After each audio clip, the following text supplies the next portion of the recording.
Kung bago ka pa lang sa channel ko, pindutin mo muna ang like button at mag-subscribe na sa aking channel at pindutin mo na rin ang notification bell para updated ka sa mga videos kagaya nito at simulan na natin ang kwento. Ang pelikula ay nagsisimula sa isang maliit na bayan sa Michigan kung saan nakatira si David Rice, isang karaniwang teenager, kasama ang kanyang mapang-abusong ama na si Will. Iniwan sila ng kanyang ina noong siya ay 5 taong gulang pa lamang, at mula noon, hindi na naging maganda ang relasyon ng mag-ama. Para kay David, ang eskwela ay isang paraan ng pagtakas mula sa sirang tahanan. Wala siyang maraming kaibigan, pero may sekreto siyang crush sa isa sa kanyang mga kaklase, si Millie Harris. Isang araw, pagkatapos ng klase, binigyan niya si Millie ng isang snow globe na may maliit na replika ng Eiffel Tower sa loob nito. Gustong-gusto ito ni Millie, na nangangarap na makapaglakbay sa iba't ibang lugar sa mundo. Ngunit ang kanilang masayang sandali ay biglang pinutol ng bully sa eskwela na si Mark. Tinukso ni Mark si David dahil siya raw ay isang nerd at inihagis ang snow globe sa gitna ng nagyayelong ilog ng Huron. Sa kagustuhang kunin ito, naglakad si David papunta sa snow globe sa kabila ng babala ni Millie. Pero pagkakuha niya rito, biglang nag-crack ang yelo sa ilalim ng kanyang mga paa. Nahulog si David sa nagyayelong tubig at tinangay siya ng agos. Sinubukan niyang umahan pero bigla siyang nahigop sa tubig palabas at bumagsak sa gitna ng isang pampublikong aklatan malapit pinangyarihan. Litong-lito at nanginginig sa lamig, nagpas siyang baliwalain ni David ang mga pangyayari at umuwi lamang. Pagdating niya sa bahay, agad siyang pinagalitan ng kanyang ama dahil late na siyang umuwi mula sa eskwelahan. Pero wala sa mood si David para makipagtalo, kaya dumiretso siya sa kanyang kwarto at agad nagkulong. Nang maglaon, nagsimulang itulak ni Will ang pinto sa sobrang galit. Nang malapit na itong buksan ni Will, biglang nawala si David at muli siyang napunta sa aklatan. Dito niya naisip na maaaring mayroon siyang kakaibang abilidad na mag-teleport. Sinubukan niyang i-test ang kanyang teorya sa pamamagitan ng matinding konsentrasyon. Sa kanyang pagkagulat, bumalik siya sa kanyang kwarto, ilang minuto matapos siyang mawala. Naisip ni David na ito na ang kanyang pinakamagandang pagkakataon upang makalaya sa kanyang mapang-abusong ama. Kinuha niya ang kanyang naipong pera at tumakas upang magsimula ng bagong buhay. Una, dumaan si David sa bahay ni Millie upang iwan ang snow globe para malaman niyang buhay siya at maayos. Pagkatapos, lumipat si David sa lungsod, umupa ng isang maduming kwarto sa isang motel, at nagsimulang subukan ang kanyang kapangyarihan. Sa unang pagsubok, tumama siya sa isang puno. Pero sa kalaunan, nakuha niya ang tamang paraan sa pamamagitan ng maingat na konsentrasyon sa mga larawan ng mga lugar na nais niyang puntahan.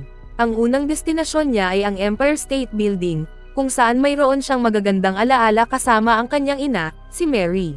Lumipas ang ilang linggo at naramdaman ni David na handa na siyang lubos na samantalahin ang kanyang mga kapangyarihan. Sa puntong ito, alam ni David na maaari lamang siyang mag-teleport sa mga lugar na kaya niyang i-visualize. Kaya, bumisita siya sa isang bangko at tinignan ang vault habang nagpapanggap na pupunta sa banyo. Pagkatapos, nag-teleport siya sa loob ng vault sa gabi at nagnakaw ng punong-puno na pera sa bag. Kinabukasan, natuklasan ng bangko ang pagnanakaw at inimbestigahan ito ng pulis. Maya-maya, isang misteryosong lalaking nagngangalang Roland ang dumating sa establishmento at sinabing siya ang mag-iimbestiga sa kaso para sa National Security Agency. May karanasan siya sa mga ganitong kaso at alam ang tungkol sa mga jumpers taong kayang mag-teleport mula sa isang lugar patungo sa iba. Sa katunayan, sigurado siya na isa sa kanila ang may kinalaman sa insidente. Ang eksena ay lumipat sa 8 taon, kung saan si David ay nabuhay ng marangyang buhay. Mayroon siyang marangyang penthouse apartment sa New York na puno ng mga mamahaling bagay. Siya ay isang ganap na lalaki at may pambihirang kontrol sa kanyang kapangyarihan. Puno ng mga larawan at bantog na lugar ang kanyang mga pader, na nagpapahintulot sa kanya na madaling mag-teleport saan man sa mundo. Isang gabi, nag-teleport siya patungong London at pumasok sa isang lokal na pub. Naging sobrang comfortable si David sa paggamit ng kanyang kapangyarihan para sa mga bagay na walang kabuluhan. Sa pub, mabilis siyang nawala upang makalapit sa isang magandang babae na nag-iisa sa bar. Napansin ng isa pang jumper, si Griffin O'Connor, ang kanyang kapabayaan, na naroon din sa pub. Ngunit hindi ito napansin ni David at maraang siyang umalis kasama ang babae. Samantala, nahuli ni Roland ang isang jumper sa tropikong kagubatan ng Brazil. Sinubukan ng batang ito na mag-teleport, ngunit nahuli siya sa isang lambat ng mga kawad na patuloy na nakakuryente sa kanya at pumipigil na mag-teleport muli. Nalaman na si Roland ay isang paladin, isang grupo ng mga relihiyosong fanatic na humuhuli sa mga jumper. Sa pananaw ng mga paladin, ang mga taong may superpowers ay mga kasuklam-suklam. Walang pag-aalinlangan, pinatay ni Roland ang bata, at ilang segundo pagkatapos, nakatanggap siya ng tawag tungkol sa isang bagong lead sa kaso ng pagnanakaw sa bangko. Ang eksena ay lumilipat pabalik sa New York kung saan bumalik si David sa kanyang apartment. Sa kanyang gulat, natagpuan niyang naroon si Roland, ngunit wala siyang ideya kung sino ito. Sinubukan ni David na paalisan siya, ngunit tumugon si Roland sa pamamagitan ng paghampas sa kanya gamit ang isang espesyal na baton na may 1,000 boltahe na kuryente. Ito ay pumipigil kay David na mag-teleport ng higit sa ilang talampakan sa loob ng apartment. Isang laban ang naganap at matapos ang maraming pakikipagsapalaran, nagawa ni David na mag-teleport sa loob ng isang nakatagong silid sa kanyang pader. Kinuha niya ang isang bag ng pera mula sa silid at biglang nawala. Pero ang karanasan ni Paladin ay hindi pa tapos, kaya ipinadala niya ang kanyang mga tauhan sa lahat ng mga karaniwang jumping site ni David. Natagpuan din niya ang isang lumang litrato ni Millie sa cabinet, na nagbigay sa kanya ng tusong ideya. Samantala, nagpakita si David sa kanyang lumang kwarto sa Michigan. Pagkatapos ng isang awkward na pagkikita sa kanyang ama, pumunta siya sa bahay ni Millie. Doon, ipinaalam ng kanyang ina na nagtatrabaho si Millie sa lokal na bar sa daan. Pumunta ang batang lalaki roon, ngunit agad siyang nakaramdam ng takot nang makita ang kanyang crush noong kabataan. Sinubukan ni David na umalis nang hindi niya napansin na nabangga niya si Mark na ngayon ay isang ganap na lalaki. Agad siyang nakilala ni Mark at bumuhos ang maraming katanungan nito.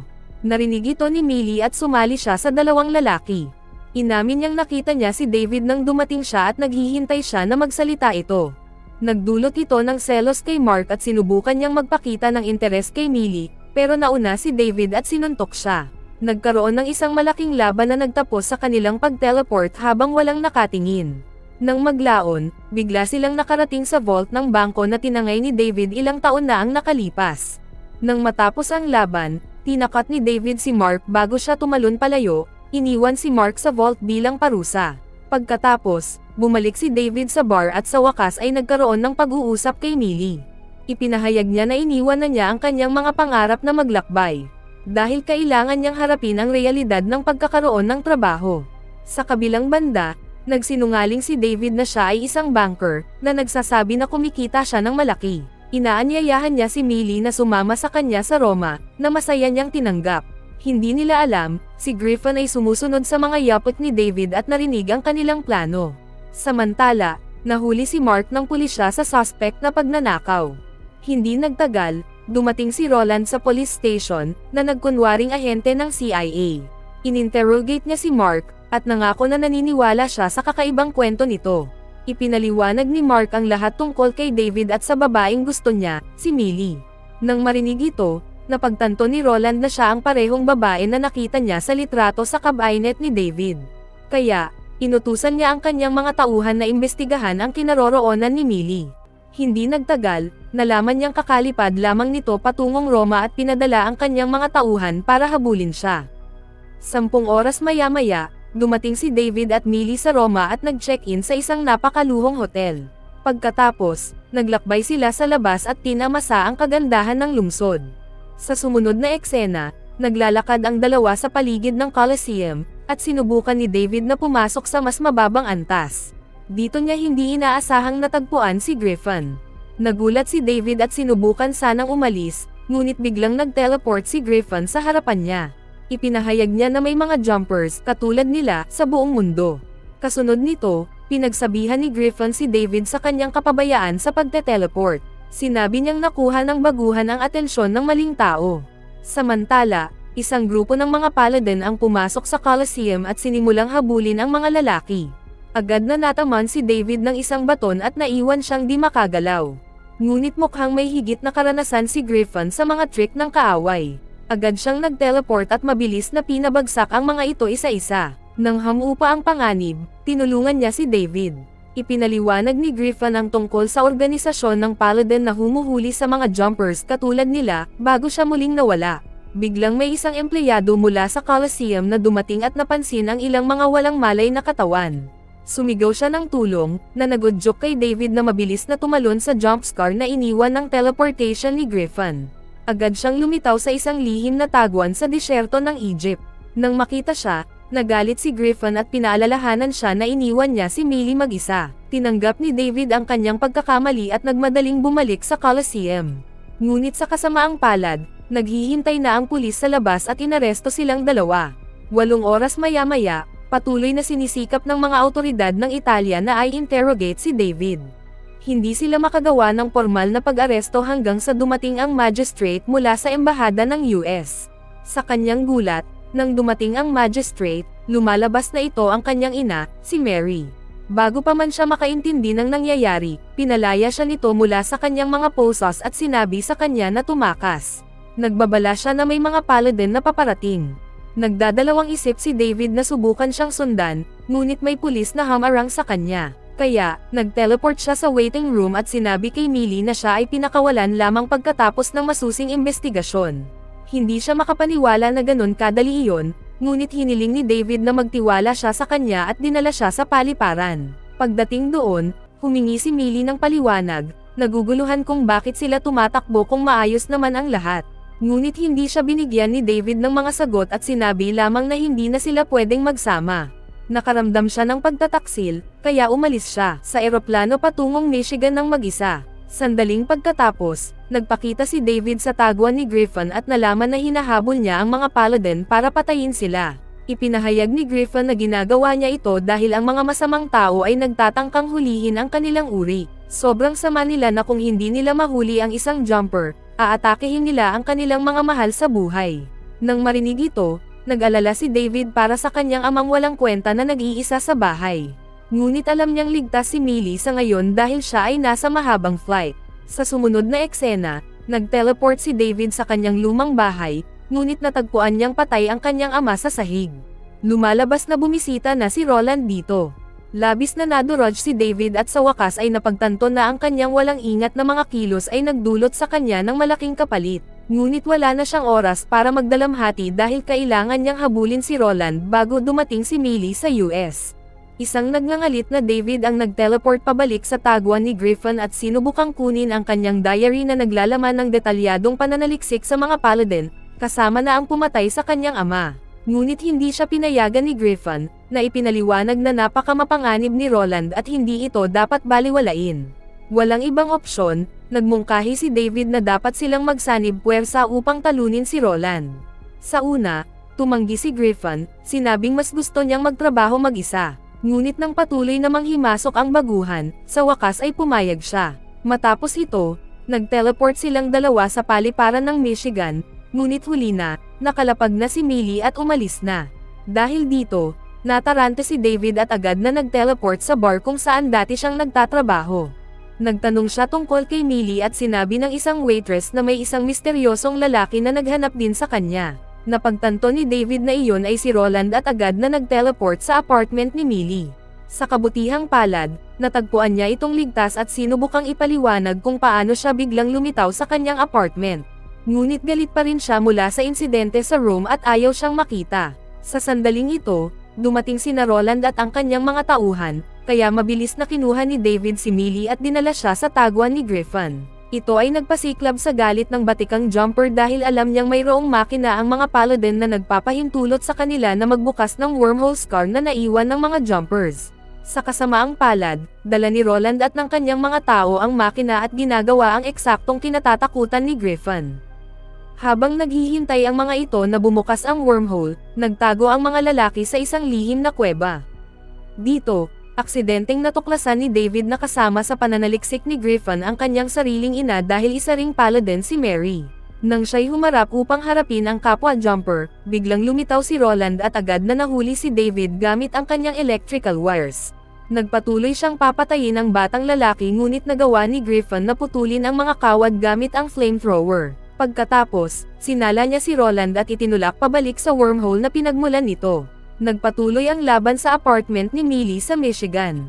Samantala, nalilito si Millie at pinutol ang mga wire upang iligtas si David. Ngunit pinanggako niya kay David na iiwanan siya nito matapos siyang ihatid pa uwi. Pumayag si David, Ngunit inamin din niya na si Millie ang tanging minahal niya simula pagkabata. Habang nag-uusap sila ng romantiko, biglang lumitaw si Griffin kasama ang makina ng mga Paladin. Gayunpaman, ginamit ni Roland ang jump scare upang ilunsad ang isang hook para mahuli si Millie.